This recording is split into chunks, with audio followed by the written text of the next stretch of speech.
Passion for Freedom is the art festival based in London, and it happens every year in a central location in London. And thank you, Jamie, for inviting me. And I remember the first time when Jamie invited me to speak at the last year conference. I accepted this invitation, although I knew it won't be an easy talk about freedom to talk about, because it was just months before when my life and also the life of other members of Passion for Freedom and freedom activists was put at stake.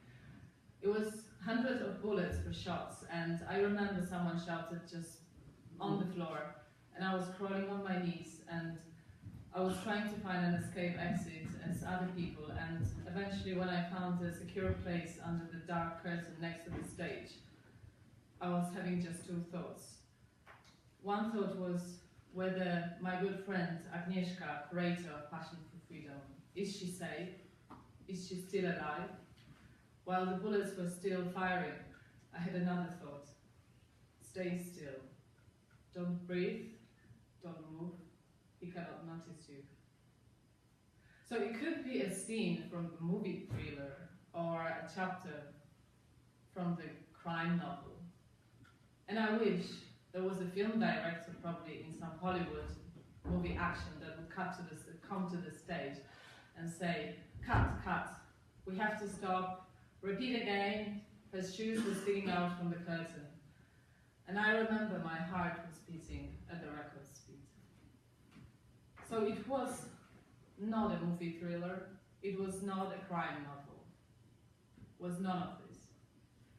It was a free speech debate organized in Copenhagen last year, in February 2015, on the anniversary of Salman Rushdie Fatwa. It was organized by Lars Vilks Committee in Copenhagen to allow different activists to debate on the topic of freedom of speech, to discuss challenges to freedom of speech, but mainly to exercise it. And Helena Reuter-Briggs, who was the main organizer, and she established Lars Vilks Committee, she did it for the sake of providing a more social life to Lars Vilks. Lars Vilks, as you may know, he is the Swedish artist and also doctor of philosophy, who became famous to the world after the cartoon crisis. Since then, he lives in 24-hour police protection. So those events allow him to actually talk to people, to have a drink, to widen his circle of friends, just to talk and to be with some other people rather than two bodyguards that secure his life and are his best friends somewhere in unknown, safe location in Sweden. So what is freedom?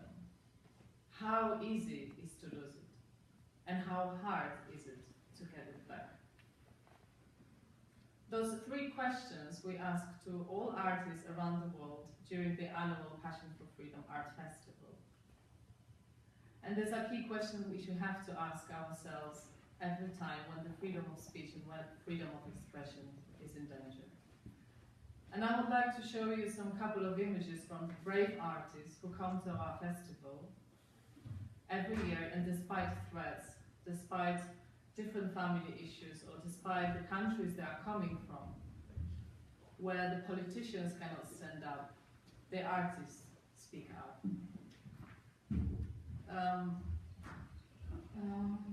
One of the special guest artists is Kubra Kadeni. This is herself in the streets of Kabul. She comes from Iran, but she moved to Afghanistan, to Kabul, and she created this metal armor, and she's walking on the streets of Kabul. She managed to walk only 8 minutes, because after a walk, she was just harassed, abused, and she had to be taken by a car to the safe location. She had to go and escape from the country, and now she lives in exile in France. Although I'm not sure that her life is still safe, due to the growing Muslim population in France. Her life is still in danger. And her family back in Afghanistan, even more. But she managed to exhibit it with us, and she showed a video installation just documenting her work in Kabul. She's still practicing, she's still creating, she doesn't give up. She is for freedom. Athena Farghadani, she's another Iranian artist, And when she was 20 years old, she was imprisoned into one of the horrible prisons in Iran for this cartoon. The cartoon was criticizing the government, the Iranian government, when they tried to introduce the bill limiting access to contraception and family planning services. So for this image on Facebook, when she posted it only on Facebook, she was put in jail for a few months, for a few years. Luckily, she was freed last May, and she still promises that she will create, she will never give up, and she will do the work as she did before. We also have artists coming from UK, and this is the Freedom Ambassador from last year, Emma Elliott. And she created this work titled Sacred and Profane. And it could be read in two ways. You could read these three little sculptures as holy relics. They're like from bronze, rubber, and plaster covered with gold leaf. But also you can read them as sex toys. As the artist asks the questions, whether the sacred and profane should be combined, whether sex is for pleasure, maybe that's the meaning. So why the women were given a clitoris? And she refers back to FGM.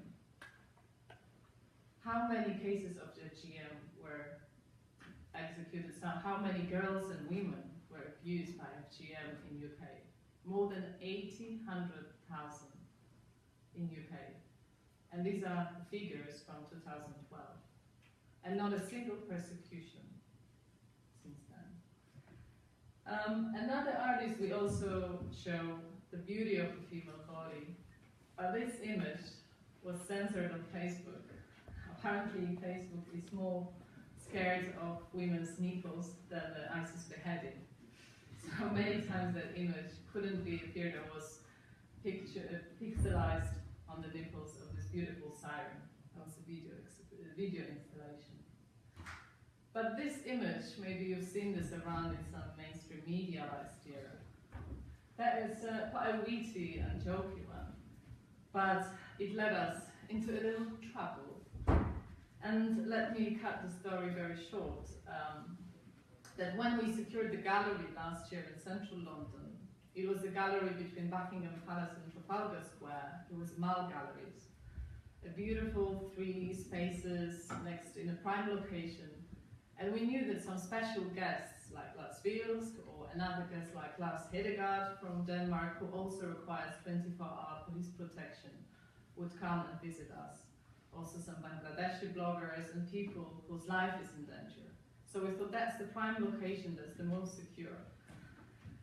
But a week before, 2 weeks before the exhibition, when we were just preparing and finalizing the technical details and all the relationship with the gallery was amicable, we received an email from the gallery raising the concern about this image.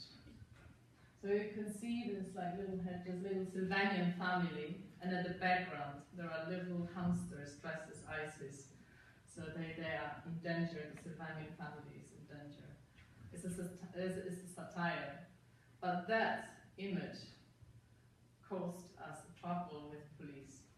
They said that the image have potentially inflammatory content, and they cannot provide the security of the exhibition. We were shocked, we were surprised. I would never think that this image would cause such a trouble. It's not a cartoon even. And we exchanged very few emails, very tense emails, trying to still keep that artwork exhibited. It was the artwork created by Mimsi. This is the pseudonym by the UK-based artist, but her father comes from Syria and he also has a Jewish origin, but they had to exile from Lebanon. You may guess why. So when we exchanged a couple of emails, we requested to have a meeting with Westminster Police and Mall Galleries together so we can clarify everything at one table, but that meeting never happened. What happened, actually, we received another email saying that this work will have to be removed if we cannot provide our own security, and for this security we have to pay 36,000, okay, so £36,000. And we are a charity. Passion for Freedom is a charity. We run on a voluntary basis. We have little donations there and there, and artists submit their work, and they also pay for the entry fee. So we exactly knew that we will not be able to collect this money back, even though we said, okay, maybe we'll try to collect them. We had another meeting with the director of the gallery, because they also requested us to list all the shortlisted artists' images, who's coming to the panel discussions, who are the guests, and I felt almost like in Soviet Union when you have to describe everything what you will do on the event, and some kind of government through the police will be an art critic or a curator of the show, allowing you to show that or another work.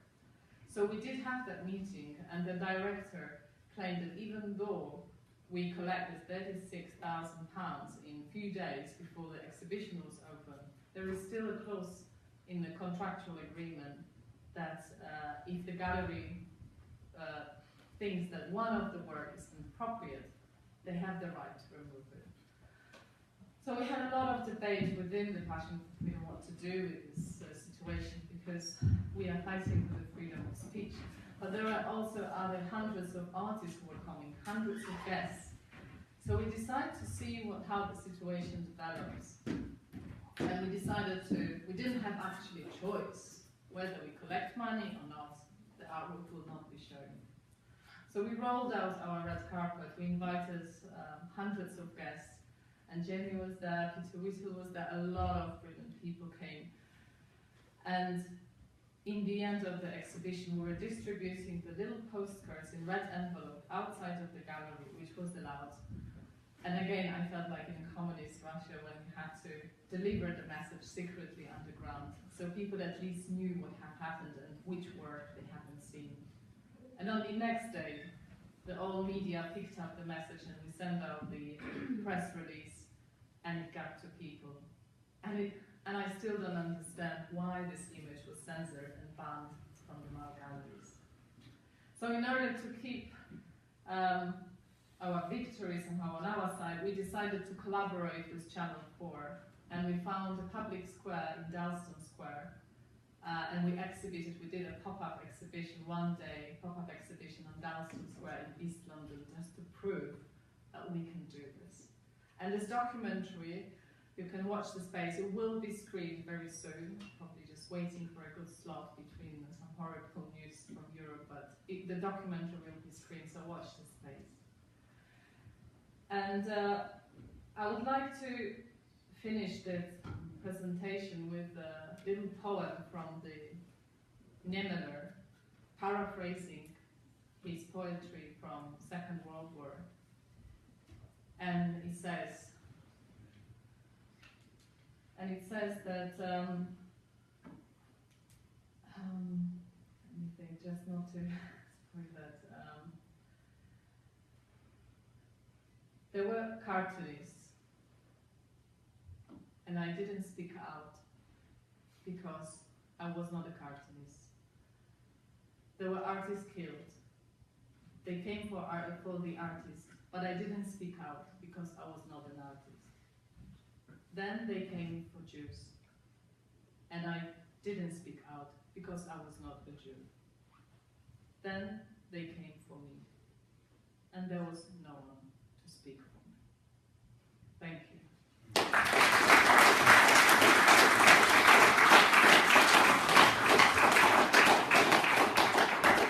This is a small video that I would like to show as a description of the whole festival, so you can get a feeling how it looks like.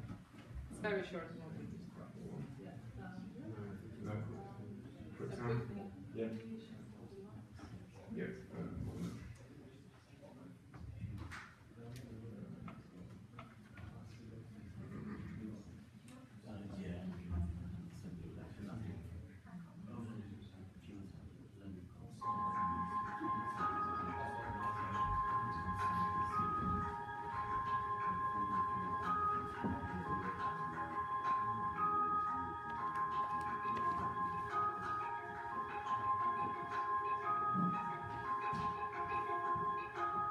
The only way to protect freedom is to constantly be on the lookout for those who want to shut it down. And to always remind yourself of the right to exercise it and the necessity of exercising it. But freedom has only ever been defended by a small number of people. A lot of people, I would say the majority of people, at any one time are very happy with just being secure or safe. And that's not sentient as being free.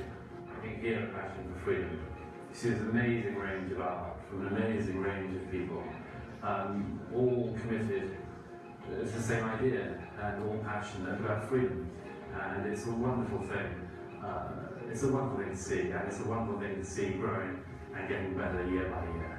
Passion for Freedom is a very rare thing, and I think something which deserves enormous credit, because at a time, in my view, of enormous cowardice and posing by a lot of people, Passion for Freedom actually walks the walk and shows that the only way in which we can go forward is to not limit ourselves, not stop ourselves speaking, not stop ourselves drawing and creating art and literature and all of the things that matter in life, but keep doing it. And we have to do it ourselves. And Passion for Freedom is doing that, and it's a wonderful thing to see. Passion for Freedom are one of my favourite, ultimately admirable organisations. I have enormous appreciation for your commitment, passion for freedom, the effective ways in which you work. You really go to the fundamentals of injustice and where people suffer, especially women suffer. And this exhibition is just an example. Pictures speak louder than words. When you look at some of these pictures around here, and every picture speaks the volume. Every picture tells a powerful story. And I'm so pleased that Standpoint, I don't expect Standpoint, have covered your exhibition, and so pleased actually showed some of your pictures, which is really important. So I just want to be here tonight to say congratulations. It's a privilege to be here with people who I have such enormous respect.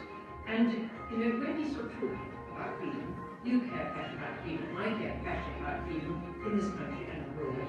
Sometimes you can feel almost overwhelmed, you don't know where to begin. The demands are so huge, the suffering is so great, the repression is so universal.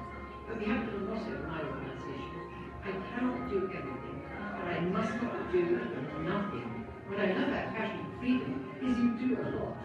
And you can't do everything, but together we can make a difference. And together we can make a difference for women. And so it's a privilege to be here tonight on your night, and thank you for hosting this very powerful evening tonight.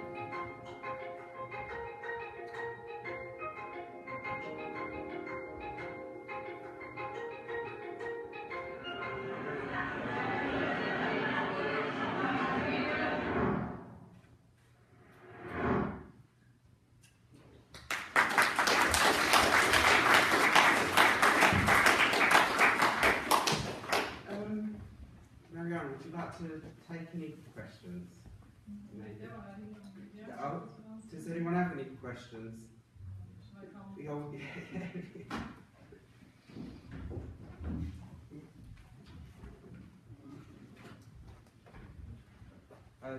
Just quickly, I remember it was nice to see Douglas Murray on there, and I remember being at Peter Whittle's think tank. A speech he gave, a talk he gave, and it was not long after the terrible events Mariana described, and it was a really weird feeling. It was a weird feeling that we were some sort of resistance, or sort of tucked away in this room, and you know, really under attack, but a great feeling of solidarity. So thanks ever so much for coming along, Mariana. You know, it's always a delight to hear from you, and Passion for Freedom. Mike. Yeah, I just wanted to know what the name of that documentary is that you were talking about. Channel 4 is still thinking about the title. It will be a combination of different artists and different people, so we will be a part, just a little part, one of the stories. The working title, I think, was something with offensiveness, but whenever it goes to Channel 4, whenever it goes to the TV, they decide in the last moment, almost like in the last day, to put it on the properly good positioning in the media, so I cannot tell you, but something with offensiveness, like, but they might change it very quickly. Yes, sir. Do you think banning the burqa would be a good thing or a bad thing? freedom. I agree with my previous speaker, because I think in the public space we have to read the people's faces, we have more trust and we feel more secure. If you come with balaclava, for example, to the room, you cannot really see what is behind the balaclava or behind the burqa. You can see just the eyes, so you cannot see the expression. And I think from the psychological point of view, it's a healthy thing also for children to read your emotions and read your eyes, read your gestures. But under the big sack or black cloth, you cannot really correspond with people. And I think it is very critical for the public spaces to have a ban on burqa.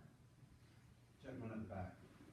Do you have any more exhibitions coming up? Yes, definitely. We will have a big festival next year, so we are very welcome to come. It usually happens in autumn.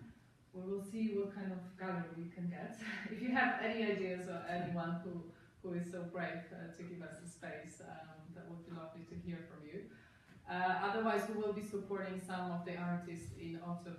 Emma Elios, she's an ambassador, freedom ambassador, so she will host a exhibition show with her new project, I think in the beginning of August. You can also go to our website, www.passionforfreedom.co.uk, and sign up to our newsletter, and you will receive all the updates, or follow us on Facebook, and we publish all the upcoming events also there. But I'll just talk to me, I'll sign up, you also add your email, and we'll send the invites. It's you're very, very welcome to come. Anyone else? Thanks ever so much. Thank you, Jamie.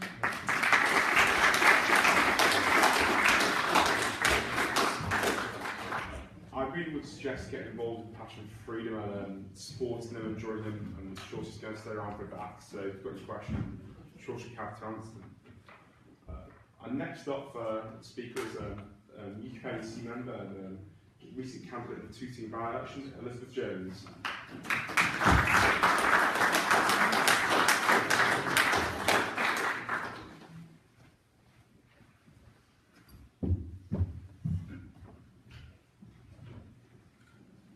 Good afternoon, young independents, YI delegates and YI guests. It's marvellous to be invited to be here today in Manchester at the YI's annual conference. I'm especially grateful to Mr. Chairman to be permitted to address you today as one of the declared candidates to become the next leader of the United Kingdom Independence Party.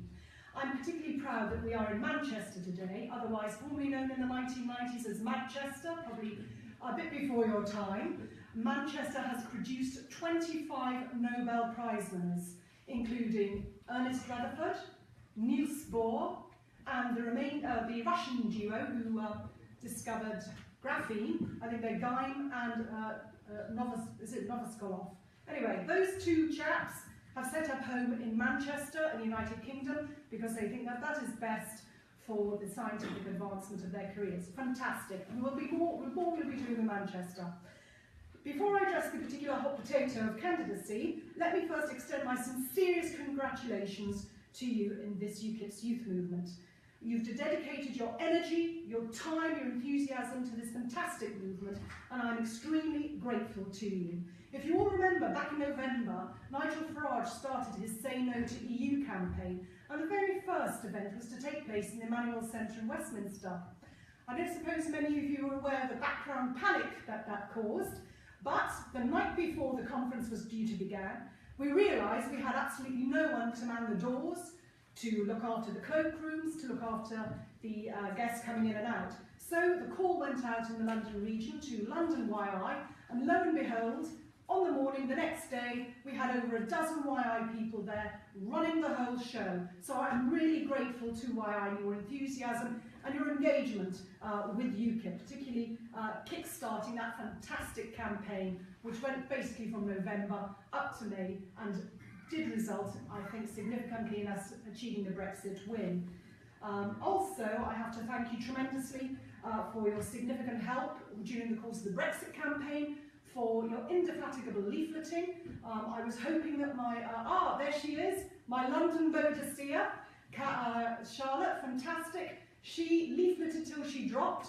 She suffered a huge amount of abuse from Remainers on our Brixton Weekly stall. Thank you very much. With my hand on my heart, I really, really do appreciate the fantastic energy and input from YI. Thank you so much, and may long it continue. We love YI!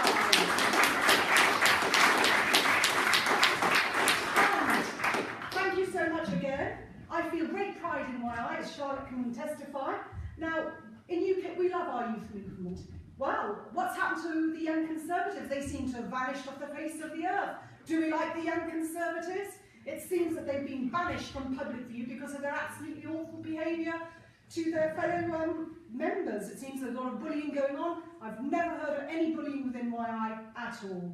And what's happened to Labour? It seems to me in Labour you can only get ahead if you're red. It doesn't matter how young you are, it's just how red you are. So looks like Labour's going down the extreme route, not very good at all. So the big question is, what's going to happen to UKIP's future? Well, contrary to the doom-mongers and the terrible speculation in our Remainer press, the future for UKIP is very big and very bright.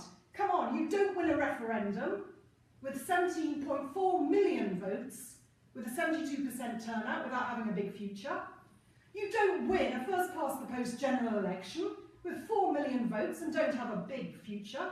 You don't win, come first, in a European election in 2014 and achieve the largest single contingent of MEPs without having a big and bright future. And that's our future, big and bright. However, we will have to organise it properly and appropriately, and we will need a good leading team to do that. So how are we going to do that? Well, first of all, we have to focus on our enemy. I think our number one enemy is Labour. But luckily for us, Labour is getting redder and redder and redder and redder. It's absolutely red in tooth and claw. We can supply the working men and women of this country and those in need of assistance across this country with honest, decent British policies, so unlike Labour. Labour's policies now are multicultural, anti-royal family, anti-military, or anti-British, intercultural relativism. They're totally alien to the standard British life that we live here. So I don't think Labour's going to present much of a threat if it continues to go down this extreme left-wing route. So may Corbyn win. Please, Corbyn, win. We want Corbyn to win. Now, what's the responsibility of a UKIP government? Well, for a start, we need to protect our borders. We need to protect our integrity. We need to protect our people and promote our economic and social and geopolitical interests. We need to engage internationally, and we need to practice and exercise our hard-won, deeply cherished democratic rights as British citizens. Let's also, don't forget, our economic policy. There is simply no money tree for government.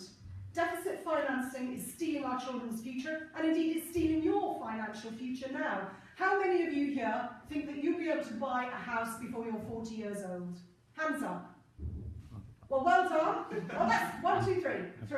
Three of you here, out of, I don't know, about 30, 40, think that you can actually buy a house by 40. Well, good luck. Unfortunately, the majority don't think you can do that. And why is that? Well, basically, we've got a significant problem with overpopulation in the United Kingdom.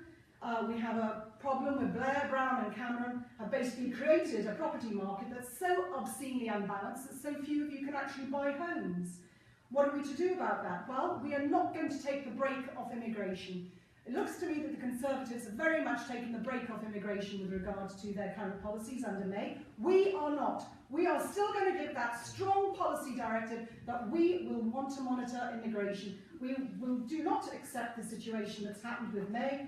It seems that she's fudging it and seeking to delay the Brexit vote. And let's see, here we go.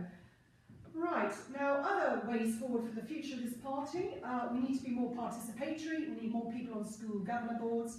We need to press more to be seen more as volunteers, engage more with the international community based in this country, so that we can develop a friendly face and a significant membership base for the future, so we have more and more people to stand in local elections. We also need far more branches. We don't have enough branches, and we don't have enough genuine local facilities to sustain those branches. Now, how are we going to get about getting new branches? Well, it all boils down to funding. And the financial management of our party has been rather obscure and Byzantine at the best. Yes, money has come into the party, but soon, unfortunately, one source of cash the EU through our MEPs and our EU parliamentary political groups will be drying up. It may be drying up as early as 2018. We don't know yet, but it looks like that is like the earliest cut-off point. What's going to happen then? Well, we'll have to have a programme of approaching new donors. I will go out and seek those donors. I will charm them and engage with them. They want to see results, as will you as well, so money must be appropriately and properly managed. My running mate is Councillor Lawrence Webb. You may have heard of him. He is the UKIP leader in the London Borough of Havering. He scored 25% in Hornchurch in the general election, and he did that without getting any financial support whatsoever from UKIP, either nationally or regionally. This is another example of profligate waste within our party. He had no canvassing support, he had no campaigning teams, he had no action days. However, across London, about £1 million was spent fighting no-ho constituencies, resulting in a quarter of the candidates losing their deposits, and yet for a fraction of the cost and the effort, if we'd actually focused on the most likely seats to win in London, we could have got Lawrence elected in Hornchurch and Upminster, and perhaps we could have got Peter Harris elected in Barking and Dagenham. We need to be far more intelligent about the use of funding and resources in this party.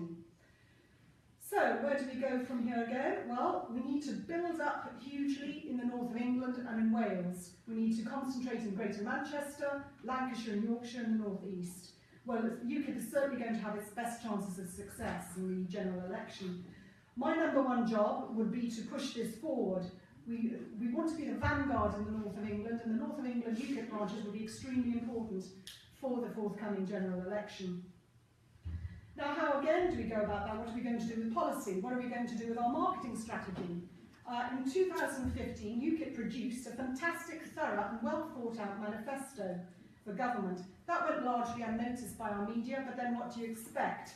Now, I am totally in favour of the continuity of Nigel Farage's absolutely outstanding legacy, of which the 2015 manifesto is a significant part.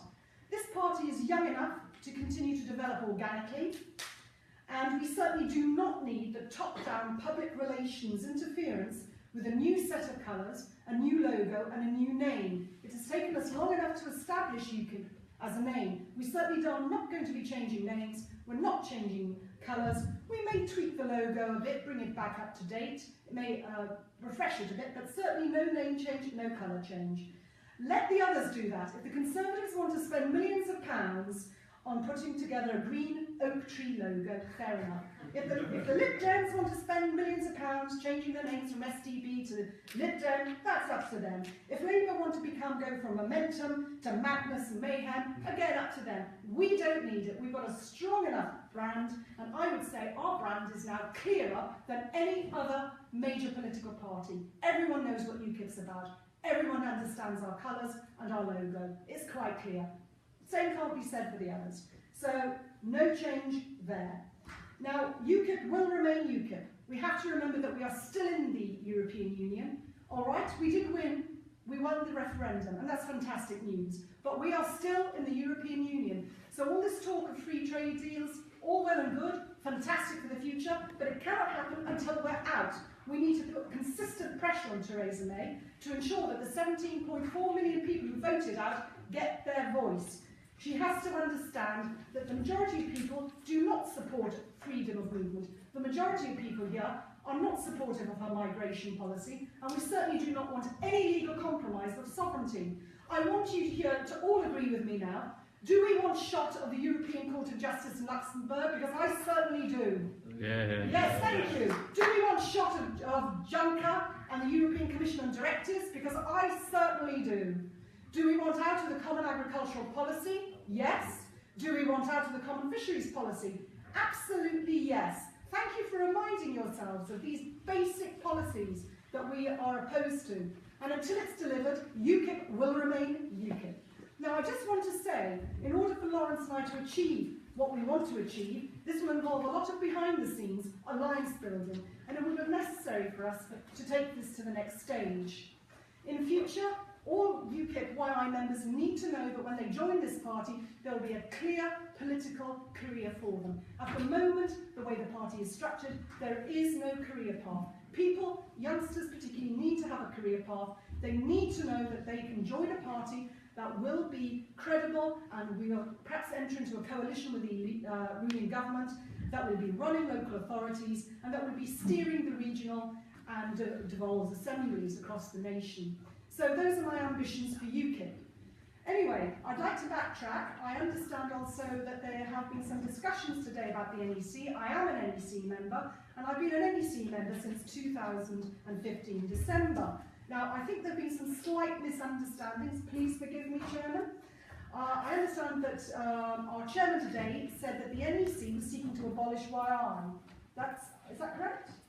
No, I made a joke about it, Elizabeth. Right, it's a joke. Well, I just want to reassure everyone, there's never ever been any talk of the NEC abolishing YI. That simply will not happen. It's never ever been discussed. I also understand that there was some discussion with Nathan Gill describing the NEC as a gravy train. I don't know if that's correct. It certainly is not a gravy train. I've never claimed any expenses. We have people travelling in from Ireland, from Sark, who don't claim any travel expenses. There may be one or two who do. It certainly is not a gravy train. I've also heard much that apparently the NEC does not represent the membership. Well, I'm sorry, the NEC is the only election in UKIP which doesn't involve internal interference with who's going to be on the list. It doesn't involve internal interference with ranking. It is the only free-handed election in UKIP. So of course it represents the membership. You put yourself forward, you're going to have a free run, unlike the MEP and the Assembly elections. That simply didn't happen there.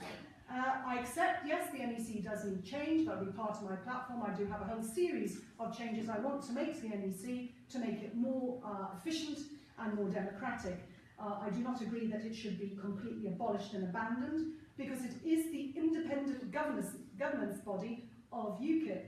We monitor the finances, we monitor rule changes, and we monitor policies. So we are a check and break on certain situations that may not be necessarily in the best interest of the party.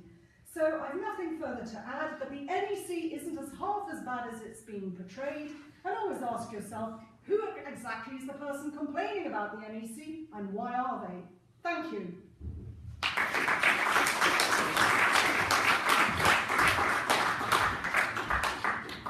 Thank you, Liz.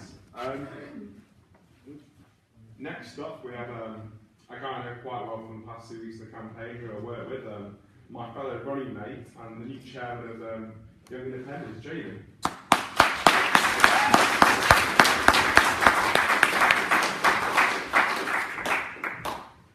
Thank you, Edward. Thank you, and thank you all for coming, and a big thank you for everyone that helped to make today possible. Edward, my deputy, Jake, if he's around. I don't know if he's still holding the fort outside. Bless him.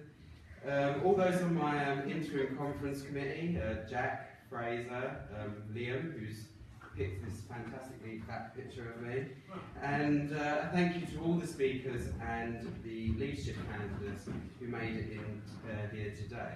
We could have a big round of applause.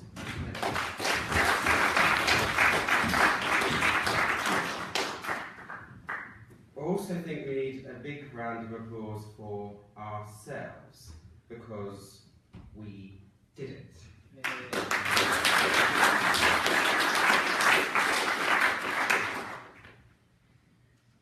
Now, if you'll humour me for a moment, as a religious man, this victory has confirmed for me a long-held belief I've had, that we as a country have been given a special grace from God. Our innate desire for freedom, a rich language, a channel of water which has saved us from so much heartache and destruction. And as has been demonstrated so many times in our long history, His hand always saves us from ourselves and from others, sometimes by a matter of inches and minutes, often as the clock approaches midnight. On this occasion, He certainly hath not forgotten to be gracious. As we have seen before, this is often because He has planned for us a task a duty to the wider world. We must not underestimate how this victory has probably been the greatest blow this country has struck for freedom since the Second World War. Far from being in isolation, we stand in solidarity with our peers, particularly the young across Europe and across the world, who are especially blighted by this project and similar globalist ideals. Indeed, I'm delighted to be joined by our friends from the Sweden Democrats, who are carrying on the struggle in their own country against this project and the elites that worship at its feet. Leaving is leading, and I have every confidence that this, Brexit, will be our finest hour.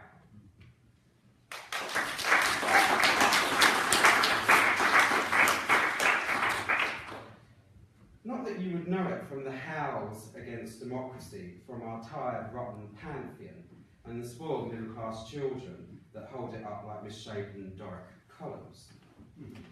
I hear some are so upset they are receiving counselling for their anxiety surrounding Brexit.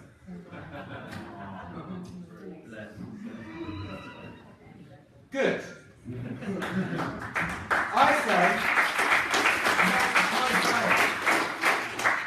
I say let's keep going till they're all on Xanax.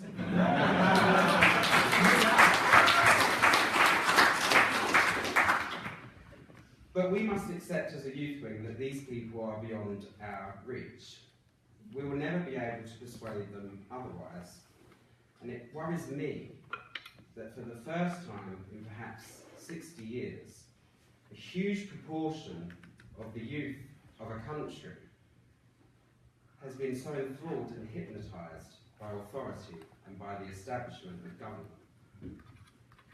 I'm afraid I wouldn't be justified in dismissing this as simple, misplaced idealism. Instead, it has as intrinsic to its core a real evil, and I will tell you why. It is a form of nationalism, and like any other form of nationalism, it is based on twisted truths, the misrepresentation of history, and most chillingly, pseudosciences. We have seen hard-working, decent, patriotic people referred to as rats, as dogs, as old white people who should die, as sewage. The language of dictatorships and regimes passed. The designation of whole groups of people as an Untermenschen who shouldn't have been allowed to vote. We as a youth wing will challenge this language. We will defend those who, although they often have little, are rich because of their identity, their sense of spirit, their love of freedom, and their belief in Britain.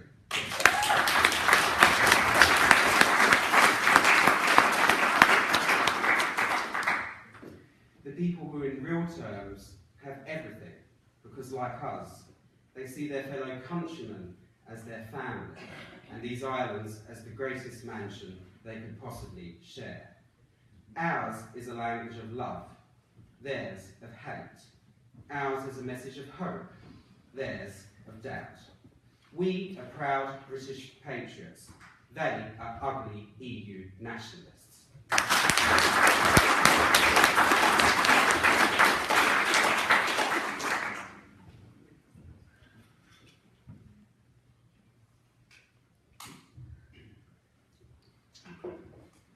It is perhaps most worrying that at a time when there should have been fireworks and celebration for our Independence Day, we were instead kicked immediately into submission by a barrage of doubt akin to the worst poison poured into ears by bad and controlling boyfriends. The abusive parent that eats away at our confidence until we're scared to walk out of the door. This is a war of attrition against our own people, and to withstand it, we must resolve the crisis of confidence that we face. The problem we find is that after years of indoctrination, young people in Britain simply don't know anymore what it is to be British. They quite literally don't know what they are, who they are, and the immense power they can unleash. Those that do are taught to be ashamed of it or to hide it under a bushel. Instead of pride in a nation with an extraordinary command of the written word, the mother of parliaments, Magna Carta, the rights we once had as subjects, many of which have since been eroded, the many inventions, the way in which we consistently, by grit, determination, hard work and sacrifice, punch well above our weight, we are taught to self-flagellate. Instead of learning to cultivate that other country, spoken of in the hymn, I vow to thee my country, that intangible place in the mind which demands love, valour, quiet resolve, while other countries' hymns speak of wine, women and song, we're taught to shun it. It's perhaps the greatest of paradoxes that in a culture which teaches you to be yourself, to love yourself, to be proud of your achievements, that we have been taught to lack confidence in identifying with the very things that matter most. We as a youth wing will be radical in this respect. While the Labour Party fight amongst themselves and the Tories launch a new youth wing, or so I hear, so they can talk more about Ayn Rand and bang on the table saying sound, sound, we will be discussing our culture, our ethos, and our new identity as a free Britain. What is our new place in the world? And what is it that we do and can do that others can't? At a time when we need to hold our nerve to break free from the shackles of Brussels, as well as being robust in our approach to the world for trade, I believe we must do this, not only to be happy, but if we want a chance of survival. This, of course, is not the only battle that we need courage for. It is perhaps the greatest cliche of any pompous clergyman or politician to talk about the evil of our times. Indeed, it has been said by such people as myself behind rostrums such as this for centuries. But the great evil of our times is that of faith that has been completely decoupled from reason. I've already described one form of this, which is secular. It's the adherence to an ideological project which is clearly, by anyone's standards, anyone's logical and reasoned standards, failing, often to the detriment of young people like ourselves. The second is religious, and it is final. A new ideological battle with the West, a Cold War, the Iron Curtain of which was pulled across in 2001, or some might say as early as the Iranian Revolution of 1979. I'm sure I don't need to talk about the recent events on the continent, and we look at these with great apprehension of the troubles ahead. As Christ said, when his branch is yet tender and putteth forth leaves, ye know that summer is nigh.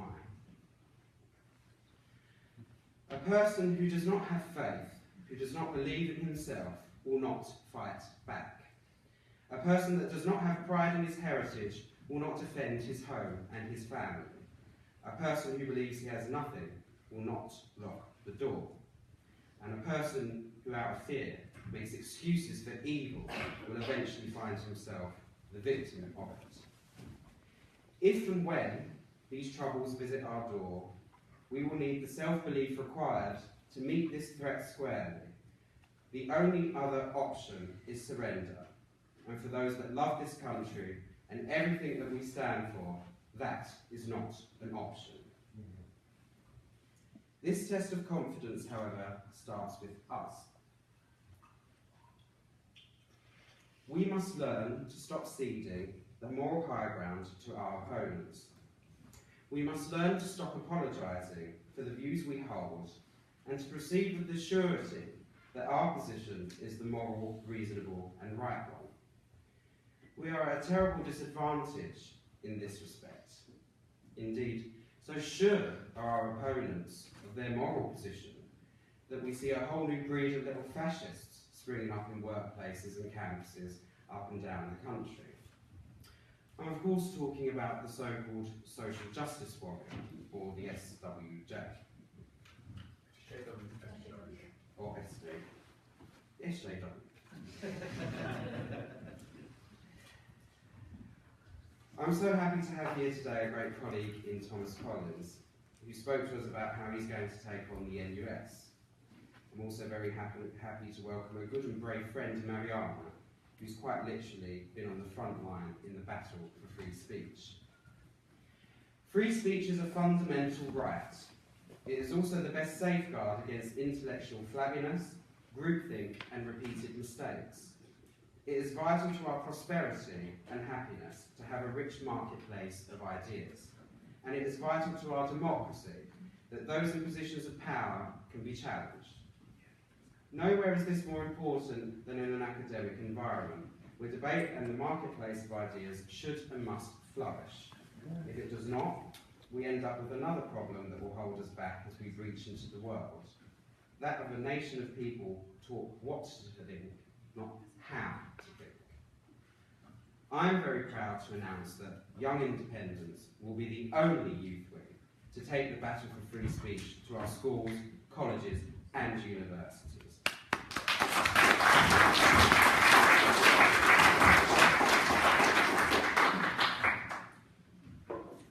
These people have had their own way for far too long. No more safe space, no more censorship. We will trigger the cuts and the SJWs.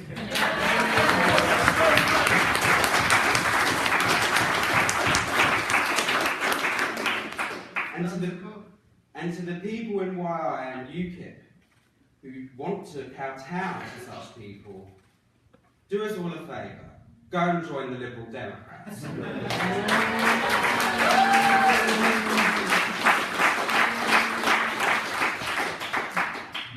This era of independence is a once-in-a-lifetime opportunity for us. The spirit of independence is the very spirit of youth, a time when we, for the first time, are genuine masters of our own destiny. For this, we owe our thanks to one man. I must admit that I was quite teary to see him step down. I think we can all, as young activists, or perhaps young dissidents, learn from his example.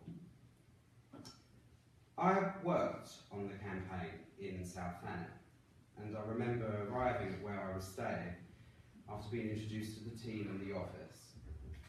And I sat on my bed and felt quite upset. I quite frankly hadn't realised that such poverty existed in the south of England.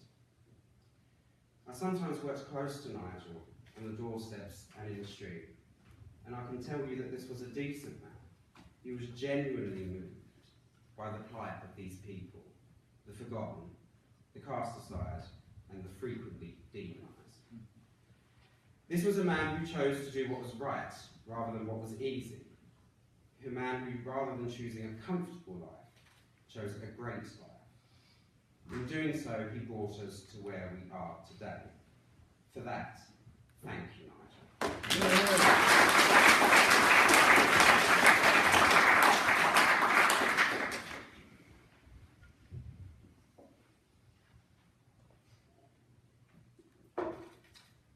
But just as we view Brexit as the opportunity to shape our newly independent country, we should look to this leadership contest as the opportunity to choose what path we take as a party now that we achieve what we first set out to achieve.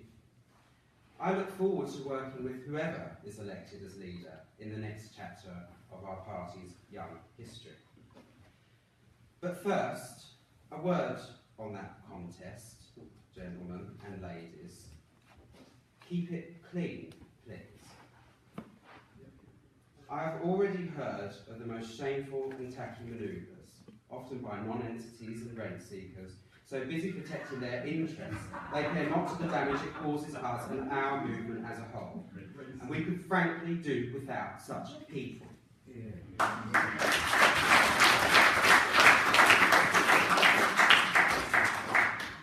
We must remove those who put self before cause, some of whom have not been held to account for the mistakes they've made, some of whom are now completely detached from what we are here to do, some of whom organised chairmen's conferences on the same day as my conference.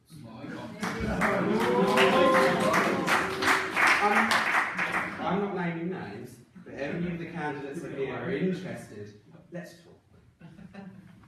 But all joking aside, let's keep it simple. Enough of the sixth form bickering. Whoever leads this party in the next phase has an enormous and existential task on their hands. Not only will they have to take on the entire establishment to get us out, they also have to make sure that we stay out, and that whatever that out is, it's one worth living in. They must be the voice that continues to speak the truth on behalf of millions of good and decent people, however difficult that is. We did not fight and win this referendum to get by in a country led by people who are happy for us to lull into a docile, managed decline.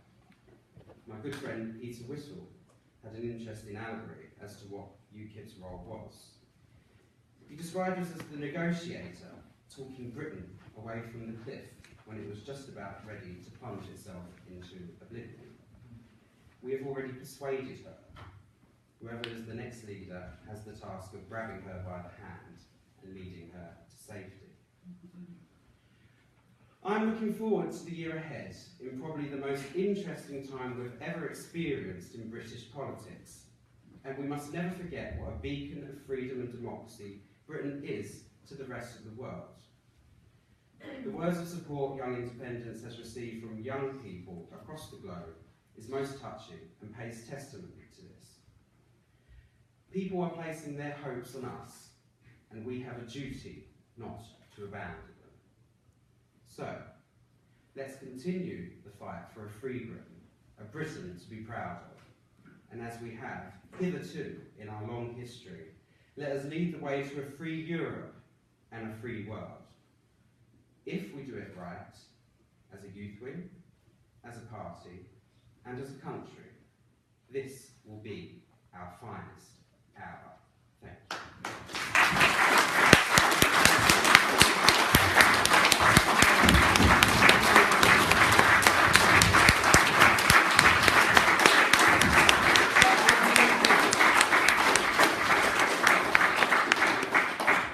We're now going to have a 20-minute break until the leadership hustings, so you can stretch your legs, have a cigarette, get a pint, and then back in half past. Guys, return at about 4:30. We'll get the leadership hustings underway. Thanks.